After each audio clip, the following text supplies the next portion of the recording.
मुआज़िज़ दोस्तों, मैं हूं माजिद मलिक और आप तमाम देखने और सुनने वालों को अस्सलाम वालेकुम। नाज़रीन गिरामी, पिछले चंद माह से पाकिस्तान पर एक के बाद एक ऐसा अजाब उतर रहा है कि इंसान सोचने पर मजबूर हो जाता है। कभी बाबू सर टाप पर अचानक पानी पहाड़ की तरह उतर आता है और सब कुछ बहा कर ले जाता है। कभी बलूचिस्तान की सरजमीन जलजलों से लरज उठती है, तो कभी खैबर पख्तूनख्वा के पहाड़ों में क्लाउड ब्रस्ट होकर बस्तियां मलिया मेट कर देता है।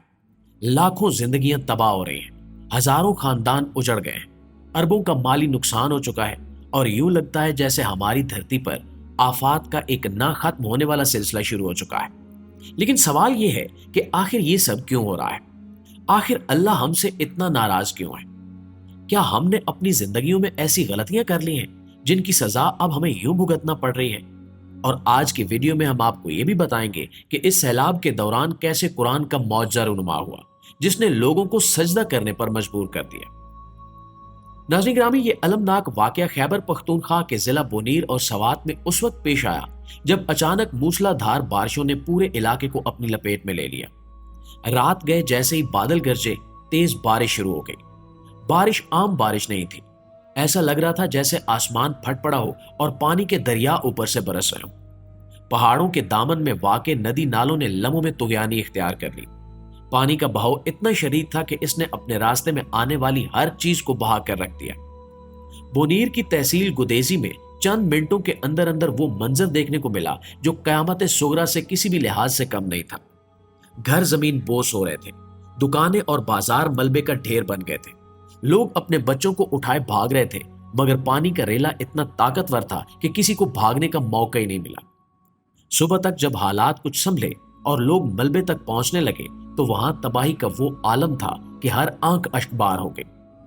गुदेजी से 120 से ज्यादा लाशें निकाली गई, और ये सिर्फ लाशें नहीं थी, ये कहानियां थी।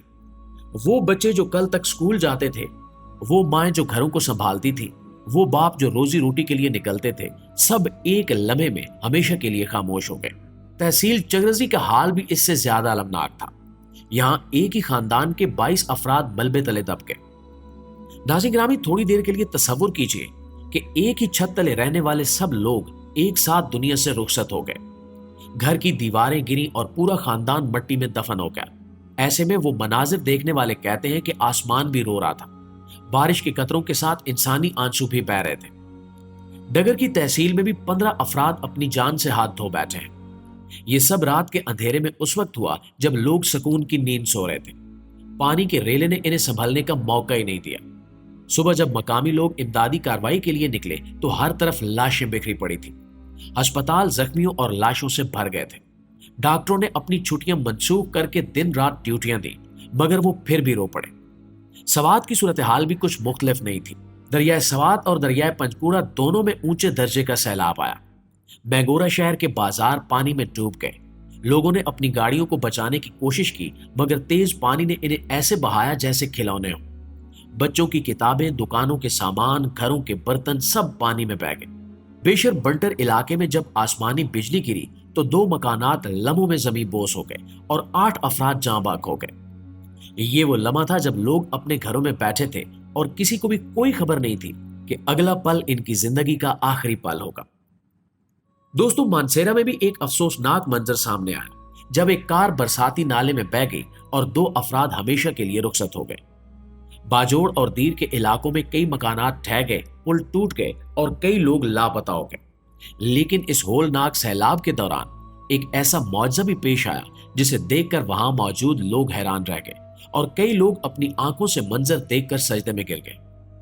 दोस्तों, जब बुनीर और इसके इर्द गिर्द के इलाकों में बारिश के बाद पहाड़ों से पानी का एक जबरदस्त रेला नीचे उतरा, तो लोग अपनी जानें बचाने के लिए इधर उधर भागने लगे।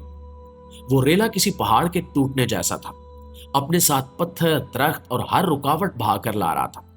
शोर ऐसा था कि जमीन कांपती हुई महसूस हो रही थी और लोग खौफजदा होकर अपने घरों से निकलकर खुले मैदानों की तरफ भाग रहे थे।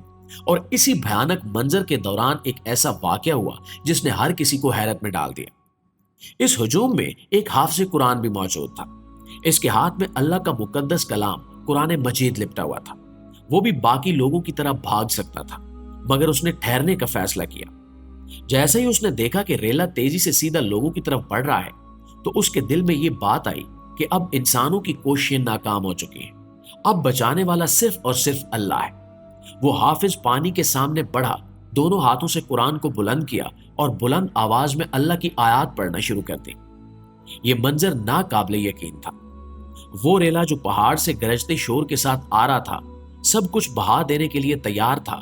لوگ چیخ رہے تھے، روتے ہوئے بچوں کو اٹھا کر بھاگ رہے تھے، عورتیں دعا کے لیے ہاتھ اٹھا رہی تھی، لیکن حافظ قرآن اپنی جگہ پر مضبوطی سے کھڑا رہا۔ لوگوں نے اپنی آنکھوں سے دیکھا کہ جیسے ہی قرآن کی تلاوت شروع ہوئی، ریلا جو خوفناک تیزی سے بڑھ رہا تھا اچانک آہستہ ہونے لگا۔ اس کا شور کچھ کم ہو گیا، بہاؤ کی رفتار حیرت انگیز طور پر تھم گئی، اور پھر ایک ایسا لمحہ آیا کہ سب نے اپنی آنکھوں سے معجزہ دیکھا۔ وہ ریلا اپنا رخ بدلنے لگا۔ وہ پانی جو سیدھا آبادی کی طرف بڑھ رہا تھا اچانک پہلو بدل کر دوسری سمت مڑ گیا۔ جو لمحوں میں موت کے دہانے پر کھڑے تھے بچ گئے۔ اس منظر کے بعد لوگوں کی چیخیں شکر کے سجدوں میں بدل گئیں۔ لوگ زمین پر گر کر رونے لگے، کچھ ہاتھ اٹھا کر اللہ کا شکر ادا کرنے لگے۔ عورتیں بچوں کو سینے لگائے یہ کہہ رہی تھی کہ یہ اللہ کے کلام کا معجزہ ہے، اور ہر زبان پر ایک ہی جملہ تھا کہ اگر اللہ نہ بچاتا تو آج یہ گاؤں صفحہ ہستی سے مٹ چکا ہوتا۔ پیارے دوستو، اب سوال یہ ہے کہ آخر یہ آفات بار بار ہمارے دیش میں کیوں آتی ہیں؟ کیوں کبھی زلزلہ، کبھی سیلاب، کبھی بارشوں کی تباہی اور کبھی خشک سالی ہمیں گھیر لیتی ہے؟ حقیقت یہ ہے کہ یہ سب کچھ صرف قدرتی مظاہر نہیں ہے، بلکہ ہماری اپنی غلطیوں کا نتیجہ ہے۔ اللہ تعالیٰ 12 قرآن میں فرماتا ہے کہ زمین اور سمندر میں فساد انسان کے اپنے ہاتھوں سے پیدا ہوتا ہے، اور یہ بات آج ہمارے حالات پر بالکل صادق آتی ہے۔ ہم نے سب سے پہلے اللہ کو بھلا دیا۔ وہ قرآن جو ہماری رہنمائی کے لیے تھا، وہ گھروں میں زینت کی چیز بن گیا۔ وہ دین جو عدل، مساوات اور خوف خدا کا درس دیتا تھا، اسے ہم نے صرف رسم و رواج میں بدل دیا۔ مساجد خالی ہیں، لیکن بازار اور تفریح گاہیں بھری ہوئی ہیں۔ ہم نے گناہوں کو اپنی زندگی کا حصہ بنا لیا اور نیکی کو مذاق، اور یہی وہ پہلا سبب ہے جس پر اللہ کی ناراضگی آتی ہے۔ دوسری بڑی غلطی ہماری ناانصافی اور کرپشن ہے۔ ہمارے حکمران بھی جھوٹ، لوٹ مار اور بدعنوانی میں ڈوبے ہوئے ہیں، اور عوام بھی اپنی سطح پر جھوٹ بولنے، ناپ تول میں کمی کرنے اور ایک دوسرے کا حق دبانے میں پیچھے نہیں رہتے۔ جب معاشرے میں انصاف ختم ہو جائے تو اللہ کی رحمت بھی ہٹ جاتی ہے۔ ناظرین گرامی، یہ سیلاب صرف پانی کا ریلا نہیں تھا، بلکہ ہماری غفلتوں اور بدعمالیوں کا ایک زبردست آئینہ تھا۔ تیسری غلطی یہ ہے کہ ہم نے فطرت کے ساتھ دل کھول کر کھلواڑ کیا ہے۔ پہاڑوں کو کاٹ کر ہم نے غیر قانونی تعمیرات کی، دریاؤں کے راستے بند کر کے پلازے اور سڑکیں بنائیں، درختوں کو کاٹ کر زمین کو ننگا کر دیا۔ نتیجہ یہ نکلا کہ جب بارش آتی ہے تو پانی کے قدرتی راستے مسدود ہونے کی وجہ سے وہ آفت بن کر ہماری بستیوں پر ٹوٹ پڑتی ہے۔ یہ ہماری اپنی لاپرواہی ہے جسے ہم نے خود اپنے ہاتھوں سے دعوت دی ہے۔ اور چوتھی بڑی غلطی یہ ہے کہ ہم نے زکوٰۃ اور حقوق العباد کو چھوڑ دیا۔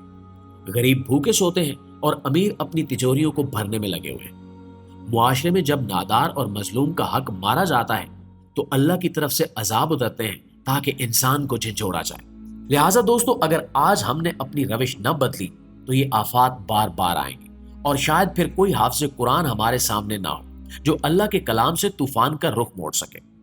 ابھی بھی وقت ہے، ہم سب کے لیے یہی پیغام ہے کہ ہم اپنی زندگیوں کو قرآن اور دین کے مطابق ڈھالیں، تاکہ اللہ کی رحمت پھر سے ہم پر نازل ہو اور یہ سرزمین امن اور سکون کا گہوارہ بن جائے۔ آمین ثم آمین۔